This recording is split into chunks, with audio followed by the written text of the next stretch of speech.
السلام عليكم. معكم قناة تحليلاتكم. أرقام قياسية وأرقام تاريخية ونارية تنتظر النجم المصري طبعا الفرعون المصري محمد صلاح في ديربي مباراة النهاردة ليفربول ضد توتنهام أو توتنهام وليفربول. 3 أرقام قياسية يا جماعة. لو أنت من عشاق محمد صلاح ما تنساش تدعمنا بالاشتراك في القناة والإعجاب بالفيديو وتفعيل الجرس علشان يوصلك كل جديد. الرقم القياسي الأول النهاردة اللي ينتظر محمد صلاح بإذن الله في حال تسجيله هدف واحد فقط لا غير في هذه المباراة هيبقى هو ثاني هداف تاريخي لليفربول عبر التاريخ، بعد طبعا رقم صاحب الرقم الأول والصدارة اللي هو بيلي ليدي اللي هو الهداف التاريخي الأول لليفربول. محمد صلاح النهارده بإذن الله لو سجل هدف هيبقى ثاني هداف تاريخي لليفربول برصيد 227 هدف.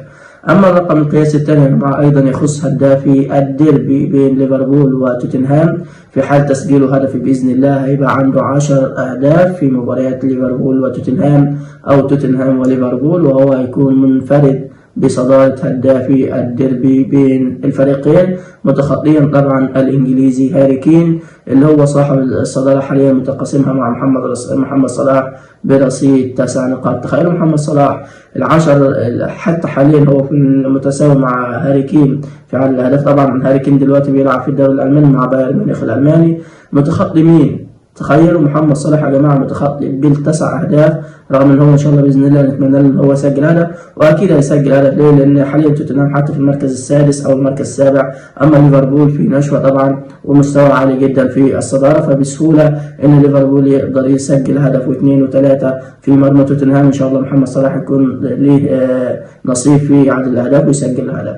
محمد صلاح يا جماعه تخيلوا بالرقم ده اللي هو 9 أهداف متقدمين، متخطي روجر هانت وكيني داجلايش وإيان راش، كل واحد فيهم عنده 8 أهداف في مباريات الديربي بين ليفربول وتوتنهام. ده الرقم القياسي الثاني.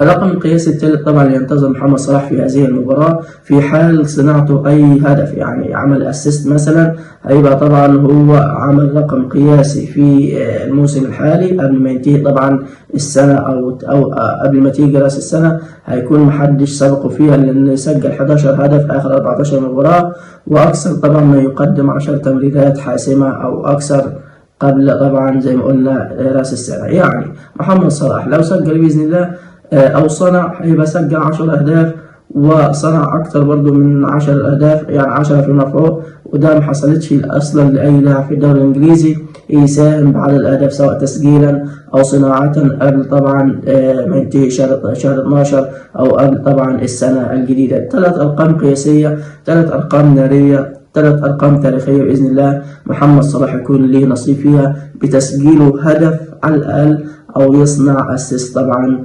لليفربول، وده متوقع جدا زي ما قلنا في مباراة النهارده مع توتنهام. نتمنى التوفيق لمحمد صلاح بإذن الله. لو أنت من عشاق محمد صلاح زي ما قلنا ما تنساش تدعمنا بالاشتراك في القناة والإعجاب بالفيديو علشان يوصلك كل جديد وتفعيل زر الجرس، وانتظرونا في فيديوهات تانية. كان معكم قناة تحليلاتكم. السلام عليكم.